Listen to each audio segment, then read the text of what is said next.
بسم الله الرحمن الرحيم. الحمد لله رب العالمين، والصلاة والسلام على رسوله الأمين محمد وعلى آله وصحبه أجمعين. خۆشەویستان لە ئەڵقەی ژمارە 90 لە بەرنامەی نووسین و یادەوەری بە خزمەتەوەی خۆشەویست گەشتمەوە. سوپاسی خۆی پەروەردگارەکەین کە تەمەنی ئەمانەتی پێبەخشوین و داواشی لێکن کە ئینشاءڵڵا ئەو تەمەنی ماومانە ئینشاءڵڵا وامان لێ بکە مۆفەقمان کە لەسەر خێر ببینە سەر لەسەر ئەوەی کە ئەو لێمان ڕازی بێ. مامۆستا زۆر بەخێر بێ، سوپاس دەکەین. سپاس بۆ ئێوەش کاک پەیوەند، ئێوەش بەخێر بێن. لە بابەتەکەمانە گەشتینە ئەوەی کە جەنابەت لە خاڵی سێەمدا باز لە هینەکەیت، باز لە نەسخی سونەت بە قورئان.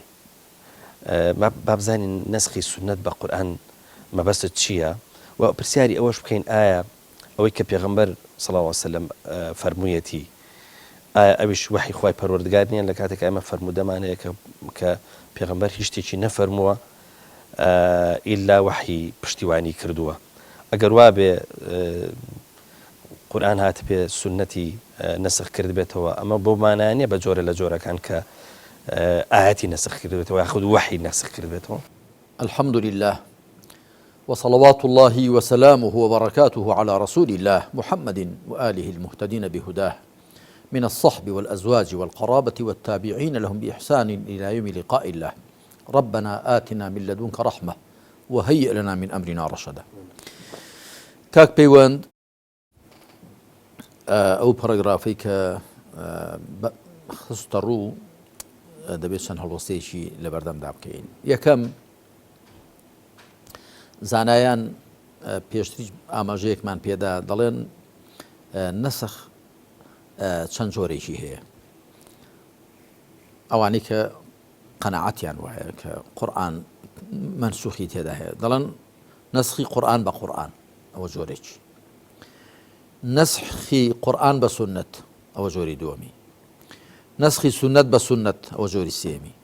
نەسخی سونەت بە قورئان، ئەوە جۆری چوارەمی. بەڵکو هەندێکیان گوتوشیانە نەسخی قورئان یا سونەت بە ئیجماع،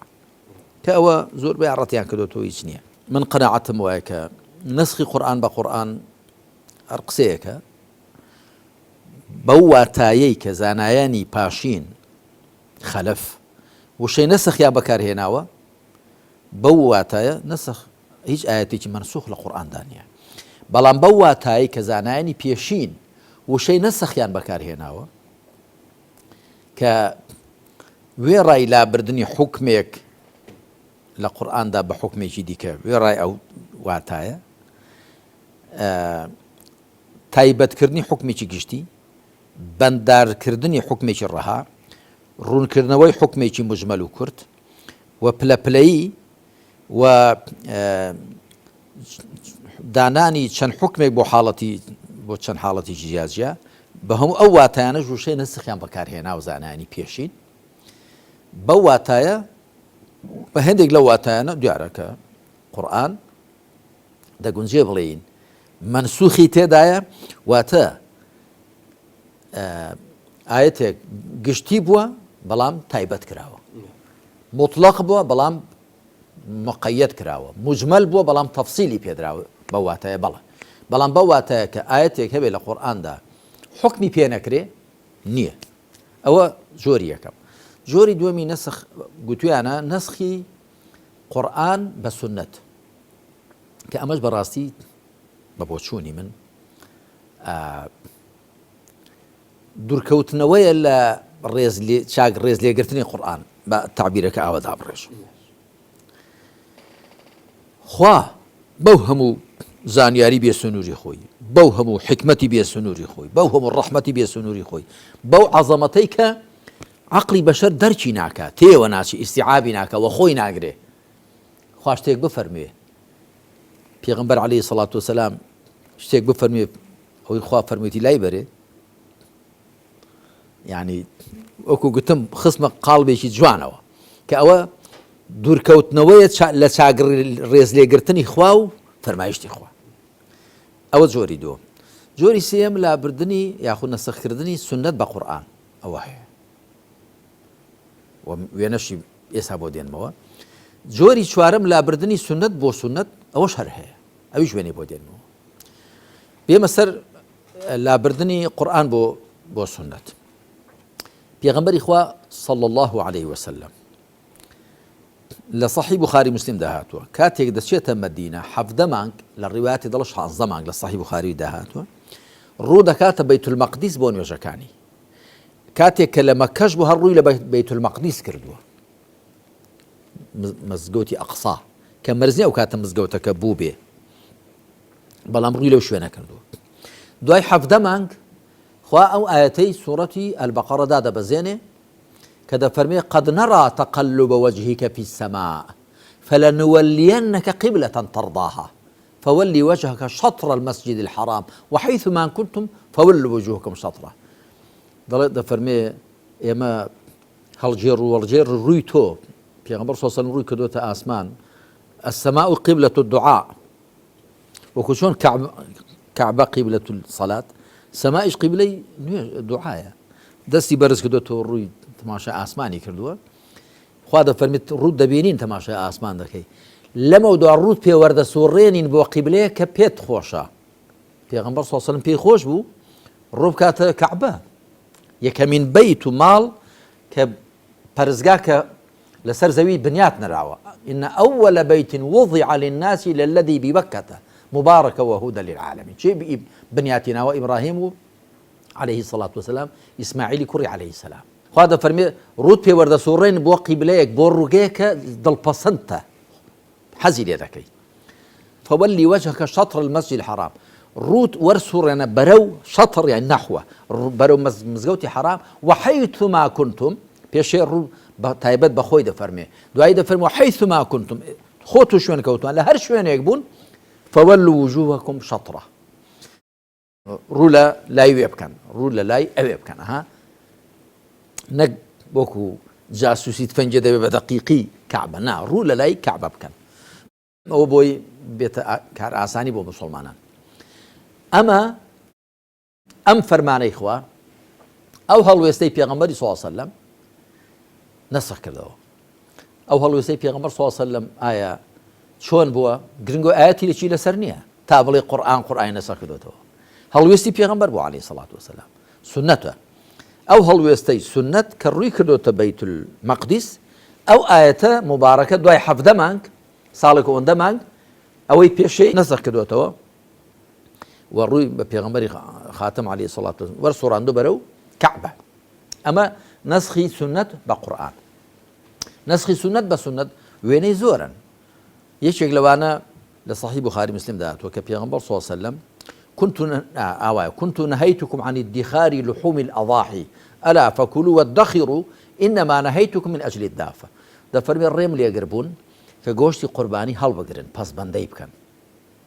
جوشتي قرباني هل بقرن باشا كوتيب كان عرب عادتي أن وابو جوشتيان لبرتاو دانا وسوريا كردوتوا يا بجوريك هل ينقرتوا نزم بكرديش قورمي في ضلتشيا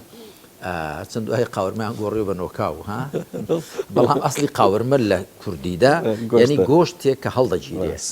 بە جۆرێک سوور دەکرێتێتە پارێزری خەرا نابێ خۆمان پێڵێ هەڵکزان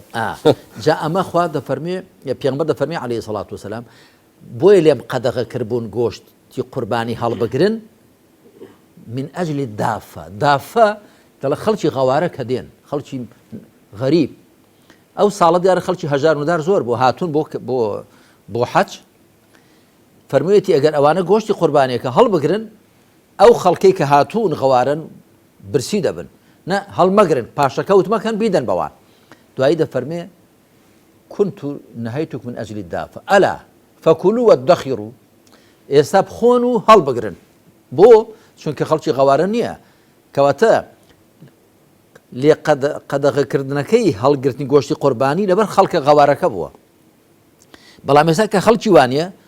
کەواتە ئەمە حکمێکی یاخود ئیجرائێکی کاتی بووە تاریع بووە هەروەها پێغەمبەر عەلەیهی سەڵات وسەلام فەرموویەتی پێشە لێ قەدەغەکردوون کە لە قاپ و قاچاغی شەراب کە شەرابیان تێدا خواردوێتەوە بەکاری بێنن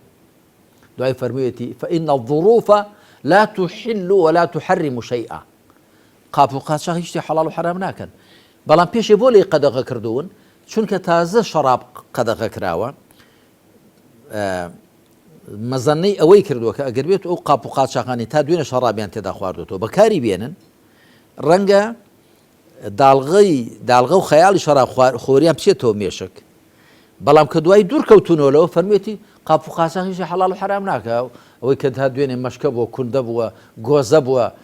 پەرداخ بووە بەکارتان هێناو بۆ شەڕاب تێدا خواردنەوە ئێستا مادەم دوور کەوتونەوە لەو کاتە قەیناکە بەکاری بێنن چاو پێش لێ خەدەخە کردو دوایی بۆ ڕاواکردن هەروەها كنت نهيتكم عن زيارة القبور ألا فزوروها فإنها تذكركم الآخرة بيش القتمان لێم قەدەغەکە من سەردانی گۆڕستان بکەن بەڵام ئێستا سەردان بکەن چونکە ڕۆژی دوایتان دەخاتەوە یاد پێش لێ قەدەغە کردنەوە تووشی شیرێک بن و لە ئێسک و پرۆسچی قەبرستان بپارڕێنەوە وەکو خەڵکی نەزان و نەفام بەڵام ئێستا کە ئیمان و عەقیدە و تەوحید لە دڵیاندا چەسپاوە مەزەنەی ئەو هەڵەیە نەماوە خۆ ئیجابیاتەکەی کە ڕۆژی دوایان دەخاتەوە یاد مردنیان دەخاتەوە یاد هەر لە شوێنی خۆیەتی کەواتە سونەت نسخ دەکاتەوە قورئان سونەت نسخ دەکاتەوە بەڵام بەتەکید قورئان نسخ دەکاتەوە بۆ واتایە کە معناکەی لابەرێ حکمەکەی لابەرێ نەک بە واتانەی دیکە وەنە سونەتیش قورئان نسخ دەکاتەوە بەڵێ مامۆستا لە بەشی چوارەمدا ڕوودانی نەسخ لە ئاەتەکانی قورئاندا هەر کام لە ئاەتەکانی سوورەتی بەقەرە و نەحل و یونس دەهێنیت ئەگەرێکە هێڵیتەوە ئاوا هاتووە ئەگەری ئەوە هەیە کە خوددا هەندێک لە ئاەتەکانی کە نردونی خوارێ گۆڕی بنی و هەندێک ئاەتی دیکەی لە شوێندا نابن ئەگەر وا بێ مامۆستا ئەی ینی جیاوازەکەی تۆ لەکوێیە ینی کە قەنات دوا بێ ئەگەرێکەیە کە خوای گەورە ئاەتێکی هێنابێ گۆڕیبێتی بە ئاەتێکی دیکە بڵێ هەر دەگەڕێ و سەر ئەو قسەیە ئەدی هەمووی کێشە بێژە لە چیە باش زانین مەبەستت ئەمە هەڵبەت مەبەستێکی تێ ئافرم ینی پرسیارەکەت بەجێیە وەکو زۆر جار گوتمە پیاوی عاقڵ پرسیاری عاقڵانە دەکات نازەنا بە پیاوێکی وردی وەڵا کاکە پەیوەن ئەو ئاەتی سوورەتی ئەلبەقەرە ئەوەیە کە دەفەرمێ ما ننسخ من آية أو ننسها نأتي بخير منها أو مثلها ألم تعلم أن الله على كل شيء قدير أما خوا دفرمي هر آية لا برين يا لبيري برينوا ياخذ دواي بخين بتشاكتر لخويانوكو خوي دينين آية نازاني خوالة سنة مشتبتوانا أما يك وإذا بدلنا آية مكان آية والله أعلم بما ينزل قالوا إنما أنت مفتر بل أكثرهم لا يعلمون ئەگەر ئاەتێکمان بە ئاەتێ گۆڕی خوش دەزانێت چدا دەبەزێنێ دەڵێن ئەتۆ هەڵبەستەری بەڵکو زۆربیان نازانن آياتكي سورة يونس دفرمي وإذا تتلى عليهم آياتنا بينات قال الذين لا يرجون لقاءنا أتي بقرآن غير هذا أو بدله قل ما يكون لي أن أبدله من تلقاء نفسي إن أتبع إلا ما يوحى إلي إني أخاف إن عصيت ربي عذاب يوم عظيم أجر آية الروشن كان إيمان بودا بزين أواني كأميدي ديداري إيمانين ضلن أم قرآني كجالما بينا ياخذ بي قرة هذا فرميت بفرمو محمد بيان بلين من هرش وين أوذا كون كخوابو يدا بزاندون ومن تترسي ما قصر في شي فرماني خوابكم لأعزاري الروجيشي مثلا أو سي آية تماشابك أمن بوشي أو أجرم داناوة أو أجرم داناوة لبروك أمسي آية هندي شيء كشان بلا بزوري أمسي أواني كبروان بنسخي لقرآن ده أمسي آية ببلغة دي النوع باب زين دخوي شان ببلغة أو دشين دعاء دي مثلا بوشي وام قلتوا آية كم يعني كذا فرمي ما ننسخ من آية أو ننسيها ما زانان لير ده ضلين ما شرطية يعني معناه إن دقيقة يعني إن ننسخ من آية أجر آياتك لا برين ياخو لبيري برينوا شاكتر لخويا أوكو خوي دهيني نشويني تماشا آية مرجك شتيك بمرج جيرا بمرج جيراوكا بيت دي مرج هميشه بمرج جيراوكي نخير خوي برغار بيغمبري خاتم ده فرمي عليه الصلاة والسلام لئن أشركت ليحبطن عملك أجر تو هاوبش دابني كردو كتل وشيتوا آية أو مرجك داندرا أبو بيغمبر صلى الله عليه وسلم مرج بمرج جيراوكا كبرتي لا هاوبش دانان بيت دي تاكو كردو كي يلبو وشيتوا نخير يعني لشان شو اللي القرآن ده خواي بروجار ده فرمي ولا إني اتبعت أهواءهم أجت شون أرزو شو إني أرزو عندك وين خير لير الخوا ده فرمي أجر آياتك لا برين يا خو لبيري برينوا شاكتر لخوي أنا وكو خوي ده هيني شويني نازني خوا لسر مشتبه وانا كواتا لير ده أما يم معناه مرج ده يعني إني شرطية ده يعني بمرجك أو بكين عوادة كين بلام لبيري نبردوتو نسخي نكردوتو تال وكو خويا باشتر لخوي بين تشويني هەڵبەتە هەندێک لە زانایان ئەبوو مسلیمی ئەسپەهانی دەڵێ ئاەت لێرەدا ما بەس پێی موعجزەی پێغەمبەرانە واتە ئەگەر ئێمە موعجزەیە کە بە پێغەمبەرانی پێشومان داوە ئەوە بگۆڕین بەو موعجزەی کە بە تۆمان داوە کە قورئانە ئەوە خوا لەسەر هەموو شتێک بەتوانە بەڵام من پێی بۆ ناکات چونکە ئەم مایەم بەمعنای مەرج دەگەیەنێ و مەرجش نییە کە تۆ شتێکت بە مەرج گرت بە مەرج گیراوەکە یا مەرج لەسەر دراوەکە مەشروطەکە بێتە دی ئەوە أو سورة نحل كذا فرمي وإذا بدلنا آية مكان آية والله أعلم بما ينزل قالوا إنما أنت مفتر أجر آياتك بخين شوين آياتك خواج دزاني بويتي عيدة بزين ضلنا تو هالبستري أوج نيسان إذاش هربو شرطة يعني أجر مواب كين أوان واضلين خوني فرموا أمان كردوه يعني لفرزك ده مواب كين أوان نش واضلين هويدي لسورة يونس ده فرمي وإذا تتلى عليهم آياتنا بينات قال الذين لا يرجون لقاءنا ائتي بقرآن غير هذا أو بدله أجر آيات الرجل كان إيمان بس هذا بخوي درينه أوانيك بأميد ديداري إيمانين ضلن شيء ائتي بقرآن غير هذا أو بدله قرآن جالم قرآن بين ياخذ بيقورة قل ما كان لي أن أبدله من تلقاء نفسي بل من بومني اللي عين خوم بيقورة إذا خوني فرم خواش دي قورة أمن بومني خوم بيقورة أجا خوا بيقورة دي قورة وقنا شي قوري ناي قورة إن أتبع إلا ما يوحى إلي إني أخاف إن عصيت ربي عذاب يوم عظيم من تنيا شوين أودكم كبوم سروج ذكره ومن أجر سربيتي لفرماني فرورجارم كم لأعزائي روجي شمسن تترسيب كواتا هيش كامل أنا بلغانين بلام جريمان أو أتايان لي جيراك بلي أو آماجن بو إيه باش دلين أما أو بركة أو دقيقة كذا جونجي هندق آيات بوبن خال بيري بردنوا نسخي كرد بنوا آياتي كيلا شوين دانابن بلام خو نفرم ولا مصحف داهن يعني هندق لو آياتنا كهندق الروايات لو بارو دجير درينوا بلام من نمونيه كان هنا وك الطبراني المعجم الكبير كي خوي ده هناويتي والهيثمي المجمع ده هناويتي ك ضل صحابي كانت خدمة پیغمبر صلى الله عليه وسلم قلتي دويني شو ويستم لفلان صورة بخوينم بلام لبير من نمابو يجي دي كشا سيان پیغمبر عليه الصلاة والسلام فرمي أوا لبير بلاوتوا بلام أما روايتك جير دراويك بو قرآن بوني شتيك بيسيمان بتواتر هي كاك بيوان دبي كومالك كنقول جيل سردرو كوب بنوا أوشتا لبيغمبر صلى الله عليه وسلم بينن أوانيش كومالي شدي كبيجن بكوماليش كبيجن هذا جات إيما أو بيدا قتري تواتر وقرآن هم بتواتر بيما جيشتوا بلام رواياتك ليو هاتو جير دراويك شيء رواية أما الراسي ده قرآن بوني أو بيناسس بيه بلام وكو كنتم أجريشي بيه سيكا بقتري لوانية نج أو مصحفي لبردس إيما ده هيك هنديك آية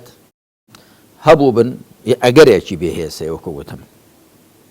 خاله بيري بردبنوا لا يبردبن آياتي دكيلة شوين دانابن بلام أو مصحفي لبردس إيما ده هي هيش أجريك نيل لوكا هيش كم لو آياتاني كدابن بو چونکە هیچیان پێکەوە تێک ناگیرێن هەتا ئێمە ناچارین بڵێن ئەو ئاەتە لەگەڵەوە تێک دەگیرێ و ئەوەیان ناسیخ لابەرە ئەویان لابراوە شتیوان نیە لەو مصحفەی لە بەردەستی ئێمەدا هەیە ئەوەشم تەنیا بۆ ئەوە هێشتوتەوە کە ئەوانەی زۆر ئیسرار دەکەن و زۆر داڵغیان بەهۆ لێداوە کە ڕەنگە ئەم ئاەتانەی ئەم سێ ئاەتەی البەقەرە و النەحل و یونوس ئەوە بگەیەنن کە ڕەنگە هێندێک ئاەت بووبن و لابرابن و لەبیر برابنەوە ئەوە دەڵێن باشە ئەوە دەگونجێ بەڵام لە غێری ئەو مصحفەی لە بەردەستی ئێمەدا هەیە بۆچی ئاەتێک لابرابێ دەبێ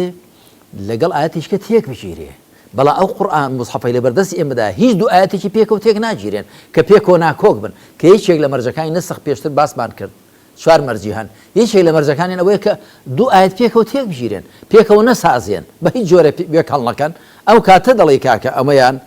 کە لەگەڵ ئەوە ناگونجێ ئەوەیان ئەوەی لابردو وەڵاشتی وانە لە قورئاندا لەو مصحفەی لە بەردەستی ئێمەدا هەیە ئەوە نییە کەواتە ئەو ئەگەرەمان بۆیە داناوە واتە بۆ غەیری ئەو ئاەتانێکی ئێستا لە مصحفدا هات سپاس دەکەم مامۆستا ناوبڕێک وەرەگرین و انشاءالله درێژە بە گفتوگۆکەمان باش بەڵێ خۆشەویستانە چینە ناوبڕێک و دواتر دێنەوە خزمەت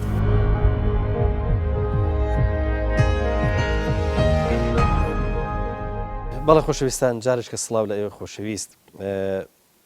مامۆستا لە سەبارەت بە نەسخ فەرمودەیەک لە جامع الأحكام القورآنیە هێنیت لە پەرەوەزدا نووسیوتە ناشارمەوە کە من ئەو گێڕانەوانم ناچێتە عەقڵ و دڵەوە تامان تۆ فەرمودەیەکت هێناوە بەڵام لێرە ئەڵێ ئەو گێڕانەوانم ناچێتە عەقڵ و دڵەوە قسەکە لەسەرەوەیە بۆچی ئەمانە مەگەر حەدیث نین فەرمودەی پێغەمبەر صلی الله بەڵێ هەر پێش نێوبڕەکە ئاماژەم پێدا ئەو حەدیثەیەکە الطبراني لە المعجم الكبير دا هەروەها الهەیثەمی لە المەجموعدا دەیهێنێ کە هاوڵێک دێتە خزمەت پێغەمبەر صلی الله علیه وسلم گوایە دەڵێ من دوێنێ ویستم لە فڵان سوورەتە بخوێنم بەڵام لە بیرم چوو بۆ یەکی دیکەش دێ ویشی دیکەش دێ پێغەمبەریش عەلەیهی سەڵات وسەلام دەفەرمێ ئەوە لەو قورئانەیە کە لە بیر براوەتەوە ئەوە جێڕدراوەیەکە بۆ ئەوە کە بچەسپێ ئەوەی ئەو سەحابیانە گوتویانە قورئانە لە بیر براوەتەوە دەزانی پێویستیمان بەچی هەیە پێویستیمان بەوە هەیە نەک تەنیا بوخاری و موسلیم و تیرمودی و النەسائی و ئیبن ماجە و هەروەها مسنەدی ئیمام ئەحمەد و چێ و چێ پێویستیمان بەوە هەیە بگاتە تەواتر کە جاری وا هەیە ئەصحاب الستە یعنی بوخاری مسلیم لەگەڵ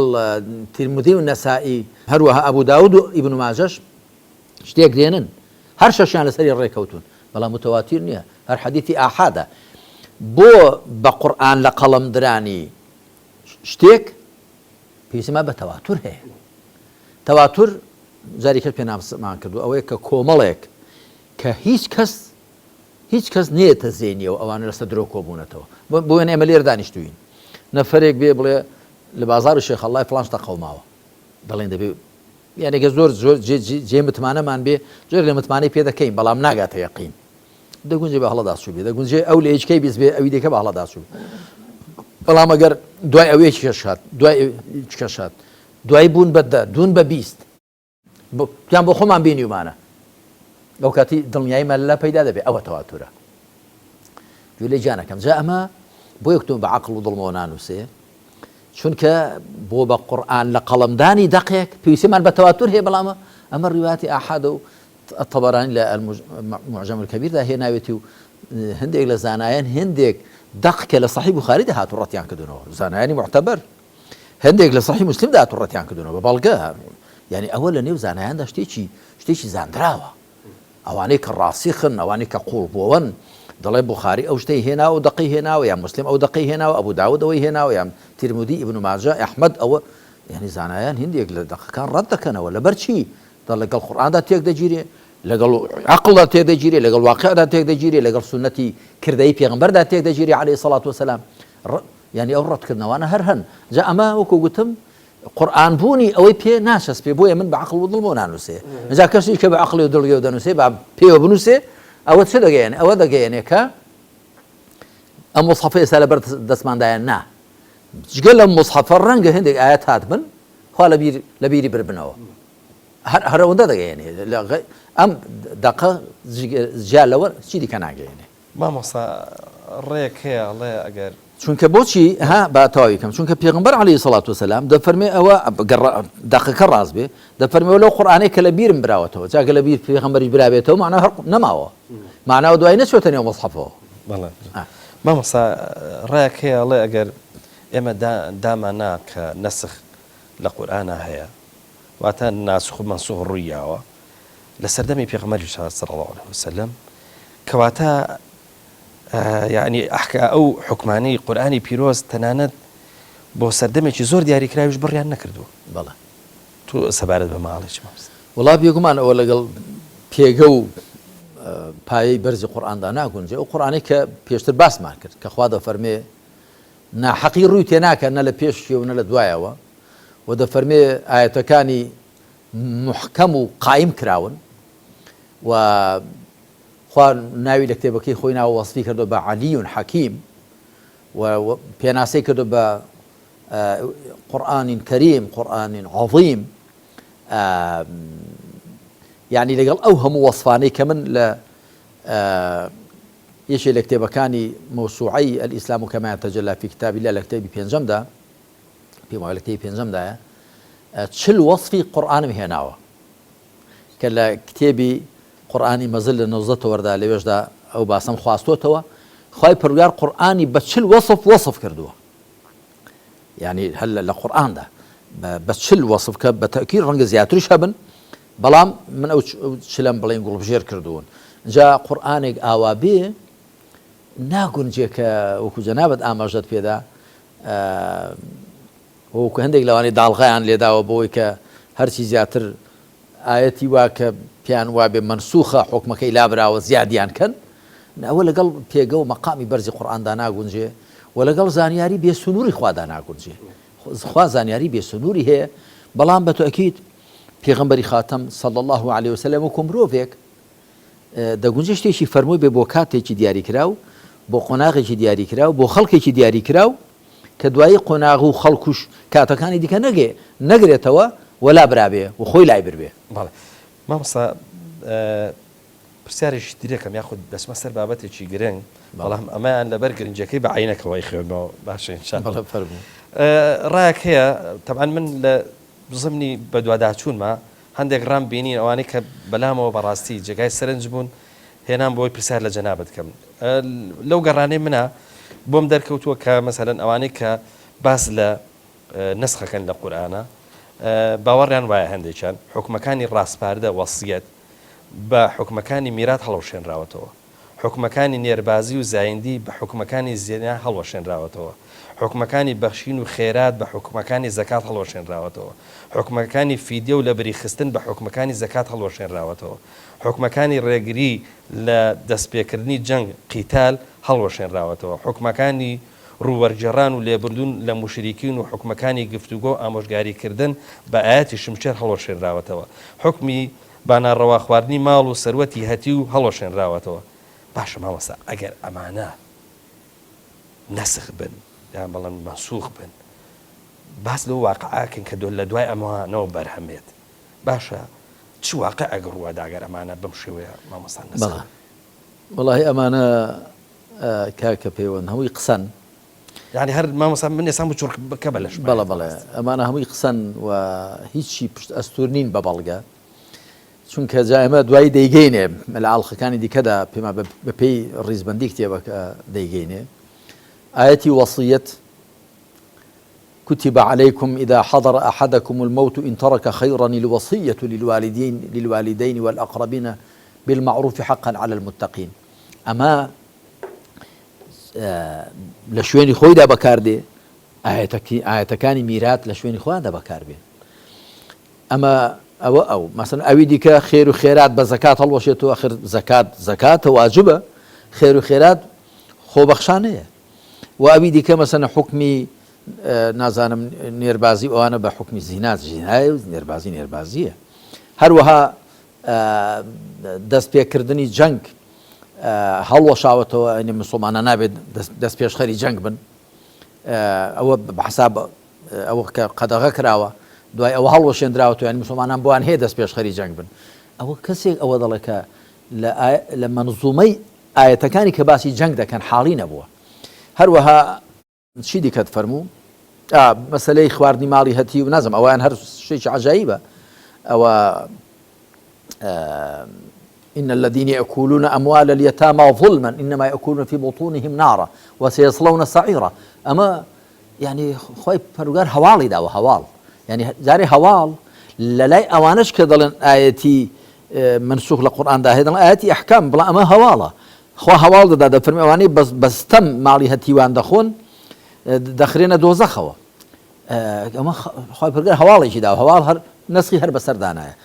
جا بە هەر حاڵ ئەمجەم چۆن ماڵی هەتی خواردن دوای ئەوە دەکرێت پاشان ئەو هەموو ئەوانەی کە باسی چاوپۆشی لە خەڵککردن و سەبر و تەحمل و پێکەوە ژیان و تەبایی دەکەن جا باش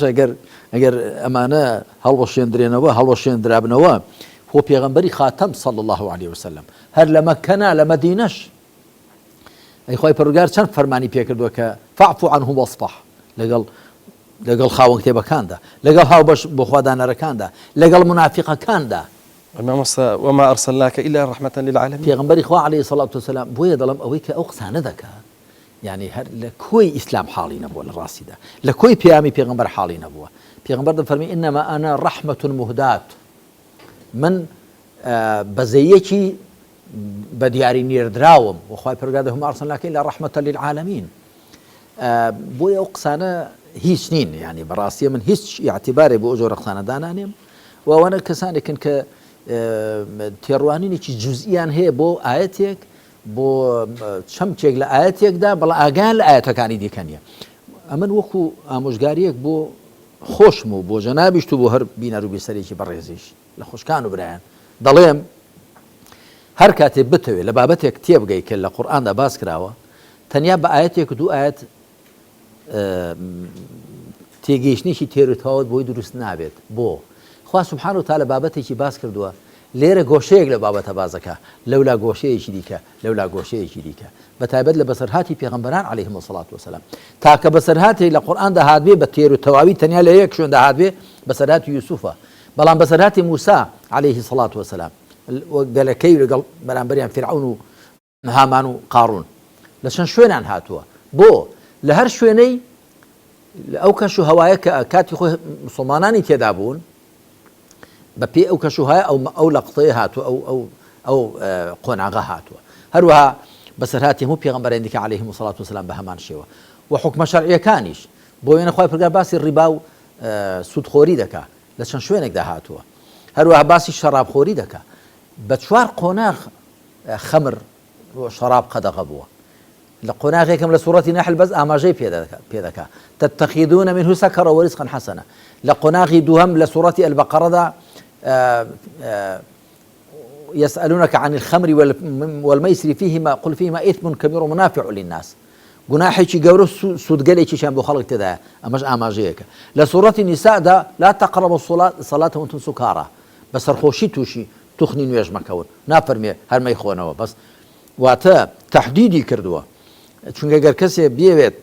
بە سەرخۆشی نوێژ نەکا نابێت لە نێوانی عەسر و شێوان و خەوتنان نیوەڕۆ عەسر بخواتەوە دەوێت یان دوای نوێژی بەیانی یان دوای نوێژی خەوتنان کاتەکەی دیاری کردووە بەڵام کۆتا حکم لە سوورەتی مائیدەدا هاتووە إنما الخمر والميسر والأنصاب والأزلام رجس من عمل الشيطان فاجتنبوه جا نفهمی وهي بیستومە کە ئیدعای ئەوەش دەکات لە قورئان حاڵیە خۆخوانەی فەرمووەی خۆن و فەرمی فاجتنبوه جا برادر عقلت بێنەوە هۆش خۆت فاجتنبوه زۆر بەهێزترە لەوەی کە بفەرمی خۆنەوە ئەگە فەرمی وای مەی خۆنەوە بەس خواردنەوەکەی قەدەغە بوو کە دەفەرمێن فاجتنبوه واتە مەیکڕن مەیفرۆشن دایمەنێن بەشدار مەبن یعنی هەموو جۆرە هەڵس و کەوتێک بە خەمر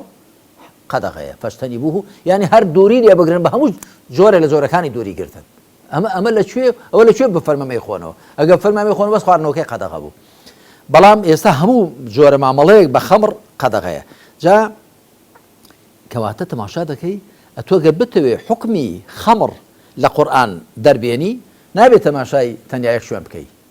وڵا تەماشای ئاەتەکەی سوورەتی نەحل بکەی تتخذون منه سكرا ورزقا حسنا خوا فەرموویەتی سەرخۆشی و مادەی سەرخۆشکەر و ڕزقێکی باشی لێ دروست دەکەن مێوژوو دۆشا و باسووخ و سنجوق و ئەوانە دوای تەماشا بکە سوورەتی بەقەرە دوای سوورەتی نیسا دوای سوورەتی کۆتا حکم سوورەتی ئەلمائیدە کەواتە من وەسیەت دەکەم بەڕاستی بۆ تێگەیشتن لە بابەتێک کە لە قورئاندا هاتووە دەبێت هەموو ئەو ئاەتانەی پەیوەستن بە هەمویان بێنی جا لە هەمویان ئەوجا تۆ چاک حاڵی دەبیت هەر کام لەو ئاەتانە دارە گۆشەیەکی باز دەکا یاخو قۆناغی لە قۆناغەکانی باز دەکا مامۆستا وەزام چەند خولەکێکم ماوە دەیدەم بە پرسیارێکی دیکە ئەویش ئەوەیە هەندێک گەڵێن ئەها لە سەرەتایە عیدەی ئافرەت لە بابی وەستەیەت ئەیدی ئافرەت بریتیە بۆ لە ساڵێک دەبواە مەسەرەن پیاوەکەی وەسێت بکە و دوای مەسەرم بۆ منە هەر لە زمنی ئەوە بووە و نەفەقش پێشرا تا ساڵەکە و دوای ئەم حکومە حکمێکی تر هاتووە کردوێتی بە 4 مانگ و دەشەو ئەمەش دەیخەنە بابی ناسوخ و مەنسوخ تۆ بۆ سەبارەت بە ئەم بابەتاڵی وڵام من وێنەکانم نەهێناەوە چونکە من پێم وایە لە قۆنا لە ئاڵخەکانی دەکە دەگەینە وێنەکان بەڵاوە هەر بە کورتی دەڵێم ئەگەر ئەمە جارێت هەر زۆر عەکسە چونکە ئەوانش کە باسی نەسخ دەکەن دەڵێن دەبێ ئاەتی کە نەسخ بۆتەوە لە پێشەوە بێ ئاەتێک کە نسخی کردوەوە دەبێت لە دوایە بێ بەڵام ئەمەیان بە پێچەوانەوە ئەمە لە سوورەتی بەقەرەدایە دەفەرمی يتربصن بأنفسهن 4 أشهر و10 ئەوانەی کە دەمرن لە ئێوە هاوسەران بەجێ دێڵن ئەو ئافرەتانە 4 مانگ و 10 شەو چاوەڕێی خۆیان دەکەن واتە عیددە 4 مانگ و 10 شەو دوایی 4-5 ئاەت دەڕۆ ئەمجا دەفەرمێ ئەوانە مەتاعا إلى الحول غير إخراج ماوەی ساڵێک پێویستە بەهرەمەند بکرێن لە ماڵێەوە دەرنەندرێن ئەو ئافرەتانی کە هاوسەریان مردووە ئەگەر بەو پێ بێ دەبێ ئەو ئاەتی 4 مانگ و 10 شەوەکە ئەوی دەبێ ئەوەی کە ساڵەکەی 4 مانگ و 10 شەوەکەی نەسەخکە بێتەوە ئەمەش عەکسە چونکە دەبێ ئاەتێک کە دواتر هاتووە ئەوی پێشتری نەسەخێت بێتەوە نەک ئاەتێک کە پێش هاتووە هی دواتری نەسەخێت بێتەوە بەڵام ئێستا قەزەکە چۆنە خۆی قەزەکە ئاوایە پێشی خۆی پەروەردگار بە ئیجباری بە ئیلزامی دای ناوە ئافرەت دەبێت 4 مانگ و 10 شەو کە مێردی مرد 4 مانگ و 10 شەو هەڵبەتە لە شوێنی کەشدا هاتووە کە وەئولات الأحمال أجلهن أن يضعن حملهن ئافرەتانێک کە تۆلدارن حملیان هەیە کاتەکەیان ئەو کاتێک کە حملەکە دادەنێن ئەوە جیایە بەڵام بەنسبەت و کە ئافرەتی حامیل نەبێ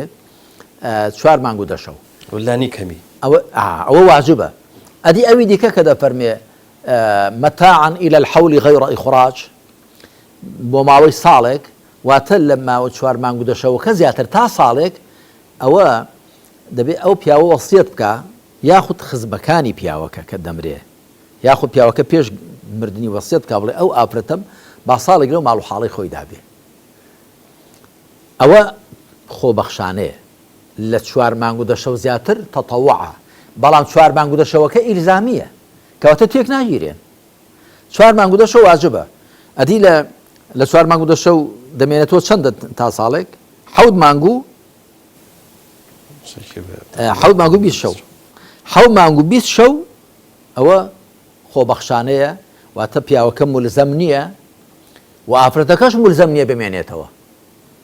بەڵام ئافرەتەکە دەتوانێت بمێنێتەوە کە سوکاری پیاوەکەش یاخو پیاوەکە پێشەوەی بمرێت دەتوانێت وەسیەت بکە کە ماوەی ساڵێک لێگەڕێن ئەمە خۆبەخشانەیە نەدبە سونەتە ئەوی دیکە واجبە کەواتە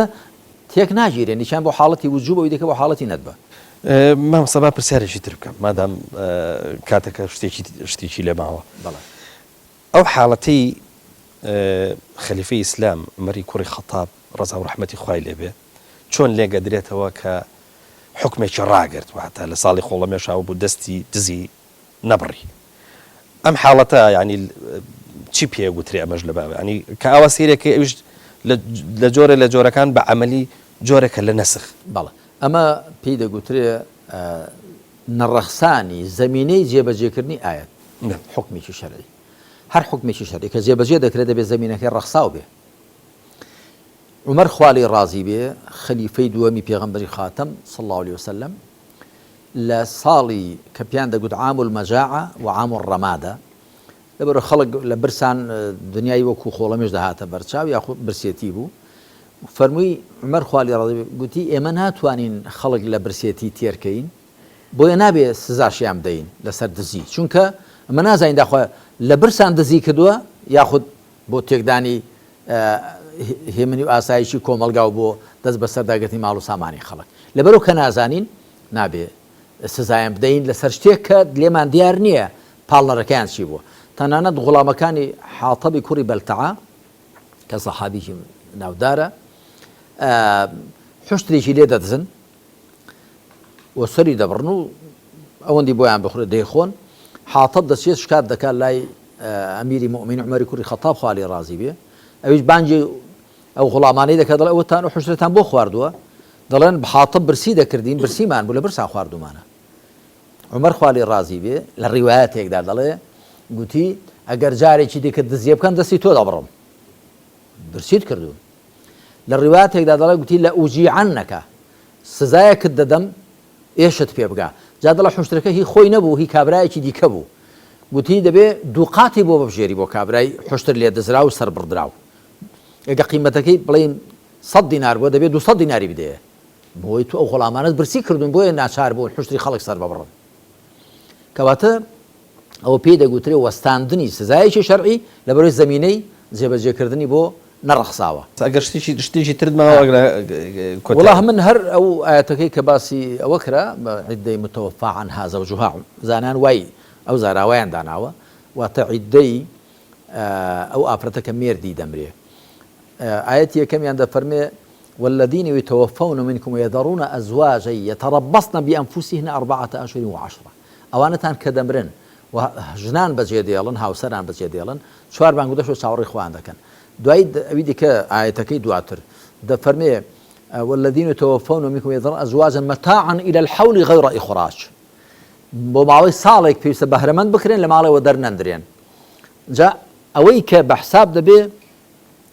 4 مانگ و دەشەوەکە کە پێشتر هاتووە دەبێ هی ساڵەکەی لابەر بێ بەڵام خۆ هی ساڵەکە دواتر لە ڕیزبەندی ئاتەکان دواترە کەواتە هەر پێچوانەی لەگەڵەوە نەخێر 4 مانگ و دەشەوەکە واجبە ماوەی ساڵەکە واتە زیاد لە 4 مانگ و دەشەوە کە 7 مانگ و 20ەوە ئەوە شتێکی سونەتە و پەسەندەکە ئاوە بۆ شێوەیە مامەڵە بکرێ لەگەڵ ئافرەتێک کە هاوسەری سوپاس دەکەین مامۆستا خوای گەورە پاداشت باتەوە بۆ ڕوونکردنەوەکانت ئاڵقەی ژمارە 90مان کۆتایی هات بە دڵنیایەوە چەند بەشێک لە کتێبەکە ماوە کە ئینشاڵڵا ئاڵلقەکانی داهاتوو بە وردیەچینە سێ سوپاسی جەنابیش دەکەم و سوپاسی هەموو ئەو بینەر و بیسەرە بە ڕێزانەش دەکەم لە خوشکان و برایان کە نەفەس درێژانە و وردبووەوانە و تێوەڕامانە متابعی ئەو توێژ و قسانی ئێمە دەکەن بەڵێ سپاس بۆ ئێوەش بینێرانی خۆشەویست کە تاکو یارە لەگەڵمان بوون تاکو بە یەگەشتنەوەیکی دیکە هەمووتان بەخوای گەورە ئاسپێنێ خواتان لەگەڵ